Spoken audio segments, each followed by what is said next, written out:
बाबा आमटे की जीवनी और उनका सामाजिक कार्य। हिंदी बायोग्राफी। बाबा आमटे भारत के महान समाज सेवी, मानवतावादी और क्रांतिकारी विचारक थे। उन्होंने अपना पूरा जीवन कुष्ठ रोगियों, लेप्रोसी पेशेंट्स, गरीबों और वंचितों की सेवा में समर्पित कर दिया। उनका जीवन ये सिखाता है कि सच्ची सेवा ही सच्चा धर्म है। प्रारंभिक जीवन। पूरा नाम मुरलीधर देवीदास आमटे। जन्म 26 दिसंबर 1914, वर्धा, महाराष्ट्र। पिता देवीदास आमटे ब्रिटिश सरकार में अधिकारी। शिक्षा कानून, एलएलबी, कला, बीए।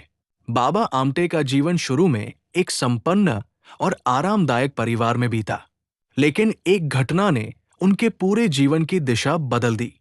जीवन में बड़ा मोड़। एक बार उन्होंने एक कुष्ठ रोगी को सड़क पर तड़पते देखा। समाज द्वारा तिरस्कृत उस व्यक्ति की हालत ने बाबा आमटे को अंदर तक झकझोर दिया।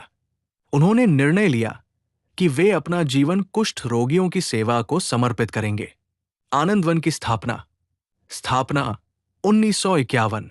स्थान वर्धा, महाराष्ट्र।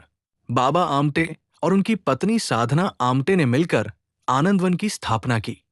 ये सिर्फ एक आश्रम नहीं, बल्कि अस्पताल, पुनर्वास केंद्र, विद्यालय, आत्मनिर्भर समुदाय था, जहां कुष्ठ रोगियों को इलाज, सम्मान और आत्मनिर्भरता दी गई।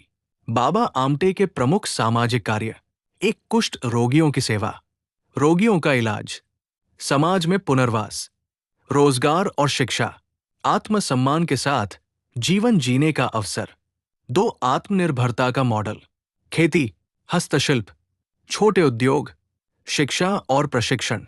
आनंदवन पूरी तरह स्वावलंबी बना। 3 पर्यावरण और मानव अधिकार।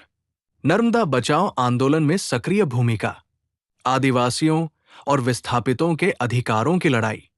शांति और अहिंसा का प्रचार। 4 युवाओं के लिए प्रेरणा। पदयात्राएं, समाज सुधार अभियान, युवाओं को सेवा और त्याग का संदेश। सम्मान और पुरस्कार। पद्म विभूषण, रैमोन मैग्सेसे पुरस्कार, जवाहरलाल नेहरू पुरस्कार, अनेक राष्ट्रीय और अंतर्राष्ट्रीय सम्मान। परिवार और विरासत। पत्नी साधना आमटे, पुत्र प्रकाश आमटे, विकास आमटे।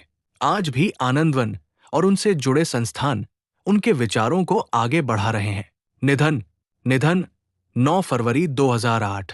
लेकिन उनके विचार, कार्य और सेवा आज भी जीवित है। निष्कर्ष। बाबा आमटे सिर्फ एक व्यक्ति नहीं, बल्कि एक आंदोलन थे। उन्होंने साबित किया कि मानव सेवा से बड़ा कोई धर्म नहीं।